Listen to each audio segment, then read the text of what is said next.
তাআলার আরও একটি বিধান, পবিত্র কোরবানি আমাদের একেবারে সন্নিকটে। তো আল্লাহ তাআলা আমাদেরকে এই কোরবানির বদৌলতে কি দিবেন?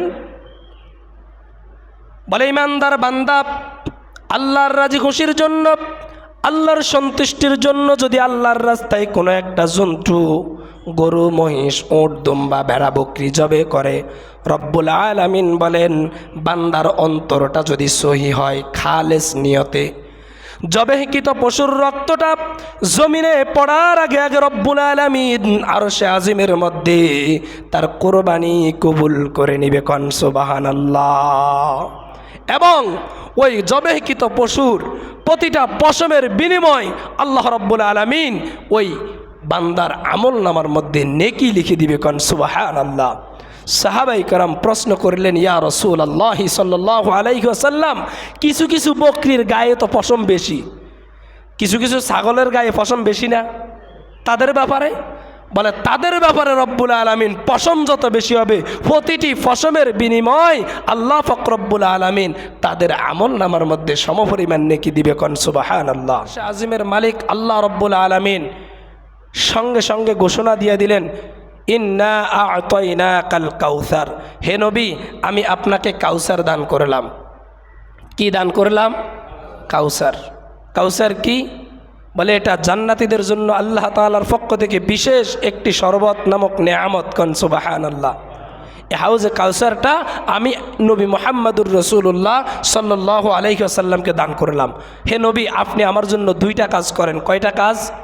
এক নাম্বার, ফাসল্লি, আপনি আমার জন্য নামাজ পড়েন, সেজদা করেন, ওয়ানহার, কোরবানি করেন।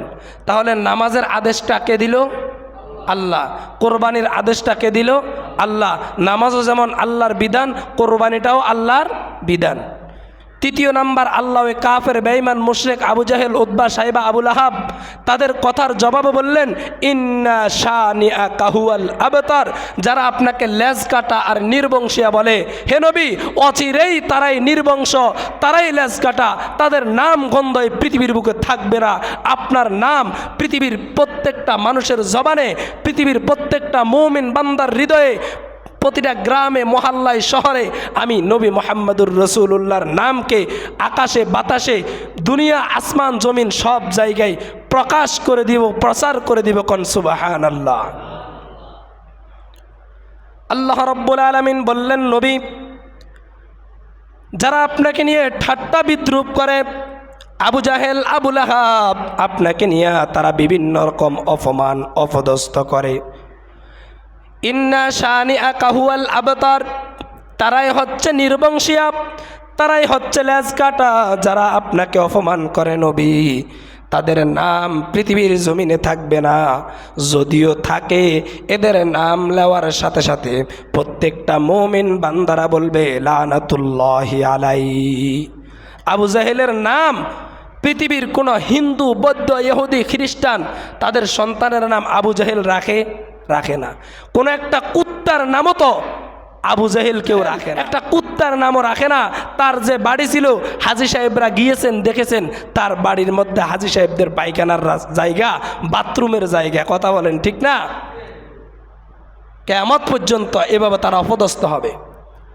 আর নবী মুহাম্মদুর রাসূলুল্লাহ সাল্লাল্লাহু আলাইহি ওয়াসাল্লামকে আল্লাহ রাব্বুল আলামিন এত সম্মান এত মর্যাদা দিলেন। দৈনিক মসজিদের মাইক থেকে গ্রামে, শহরে, বন্দরে, সারা বিশ্বের আনাচে কানাচে যত জায়গায় মসজিদ রয়েছে, মসজিদের মাইকে মুয়াজ্জিন যখন ফজরে ডাক দেয়, মুয়াজ্জিনের আজানের মাধ্যমে রব্বুল আলামিন মুহাম্মদুর রাসূলুল্লাহর নাম যুক্ত করে দিয়েছে। কোন সুবহানাল্লাহ। ফজরের আজানে মুয়াজ্জিন বলে আশহাদু আন্না মুহাম্মাদুর রাসূলুল্লাহ, জোহরের আজানেও বলে, আসরের আজানেও বলে, মাগরিবের আজানেও বলে, এশার আজানেও বলে।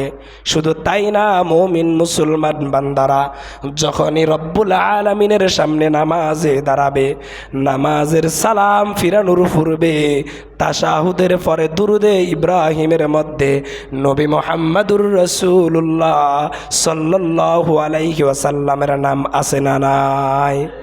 প্রতিদিন 5 ওয়াক্ত নামাজ, জুমার নামাজ, ঈদের নামাজ, তাহাজ্জুদের নামাজ, ইশরাকের নামাজ, আউয়াবিনের নামাজ, যত ধরনের নামাজ আছে রব্বুল আলামিন বলে, ও বান্দারা তোমরা যখন আমার সামনে দাঁড়াইবা তখন আমার হাবিব মুহাম্মাদুর রাসূলুল্লাহ সাল্লাল্লাহু আলাইহি ওয়াসাল্লামের নামটাও স্মরণ করিও।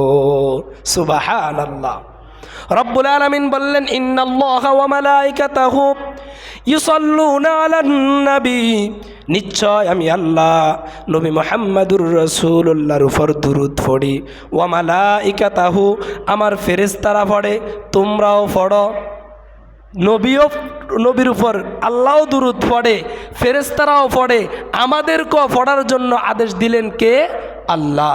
সেই নবী মুহাম্মাদুর রাসূলুল্লাহ সাল্লাল্লাহু আলাইহি ওয়াসাল্লামের নাম তারা বলছে থাকবে না, তারা বলছে মানুষ রাখবে না।